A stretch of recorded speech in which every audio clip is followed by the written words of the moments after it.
আসসালামু আলাইকুম। আজকে ইফতারির সময় কলার ভর্তা দিয়ে ভাত খাবো। আর এখানে 2টি কলা সিদ্ধ দিয়ে নিয়েছি, আর কিছু শুকনো মরিচ তেলে ভেজে নিয়েছি, আর পেঁয়াজটাও একটু তেলে ভেজে নিয়েছি। তো এখানে শুকনো মরিচটা প্রথমে লবণ দিয়ে ভালো করে ডলে ভেঙে নেব, একদম একদম মিহি করে নেব। তারপরে এখানে যে পেঁয়াজটা আছে এই পেঁয়াজটা নেব, আর এই যে আলু কলাগুলা দেখেন কতটা সফট আর হয়েছে সিদ্ধ দেওয়াতে, অনেকটা সফট হয়েছে। এখন কলাগুলি সবগুলো আমি কচলিয়ে তারপর এই লবণ আর পেঁয়াজের সাথে মিশিয়ে নেব, আর মরিচের সাথে।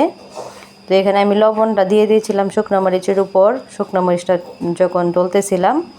তো এখানে আমি আর একটু সরিষার তেল দিয়ে দেব, আর এই সরিষার তেল দেওয়াতে ভর্তাটা অনেক মজার একটা টেস্ট হবে, একটা ফ্লেভার আসবে মজার।